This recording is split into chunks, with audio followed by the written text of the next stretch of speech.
बाबा महाराज वाया यांनी सुंदर प्रकारे नियोजन केलेलं आहे। मला इथं इतका आनंद वाटला की हे छोटे छोटे मुलं आणि मस्त एका वेशभूषेमध्ये सकाळ दुपार संध्याकाळ छान आणि सुंदर म्हणतात, उड्या मारतात। त्यांना एवढं मार्गदर्शन चांगल्या प्रकारे यांनी केलं आणि भागवताची कथाही त्यांनी मला करायला सांगितली।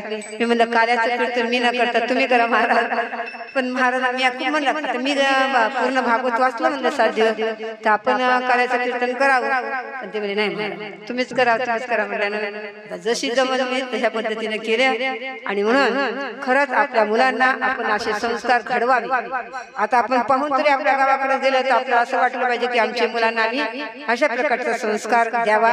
त्यांना गायनात म्हणा, वादनामध्ये म्हणा किंवा वारकरी संस्थेमध्ये आमची पण संस्थाच आहे की आम्ही ही अशा छोट्या छोट्या मुलांना, कारण आमच्या गुरुजींना म्हणजे आमच्या स्वामीजींना जे शिकवलं आम्हाला तर तेच मला बिलकुल कथा कीर्तन प्रवचन काहीच आवडायचं नाही पाठ, पण स्वामीजींची अशी इच्छा होती की सांगायलाच पाहिजे। कारण मला असं वाटायचं आपण ऐकायचं आपण आपल्या चिंतनामध्ये राहावं, परंतु स्वामीजींनी आग्रह केल्यामुळे मला लहानपणापासूनच छोट्या मुलांना गीता दे पाठ घ्यायला लावला आणि नंतर मग असं कीर्तन कर स्वतः कीर्तन नाही म्हणायचं मी ऐकणार आहे तू वाटा आणि म्हणून असं करायला लावलं।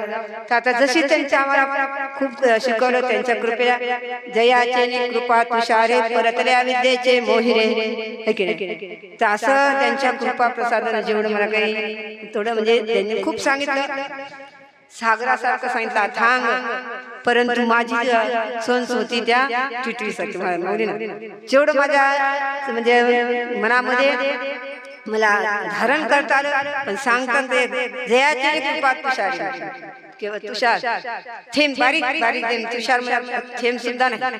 तर असं हे मी तुमच्या पुढे मांडण्याचा प्रयत्न केला, ज्याचं चुकलं असं तर माझं आहे, बरोबर आहे ते स्वामीजींचं आहे आणि म्हणून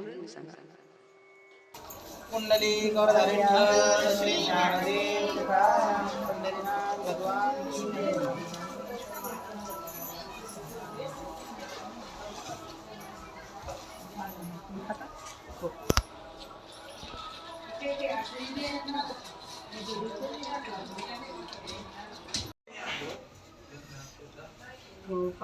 कृष्ण भगवान की जय।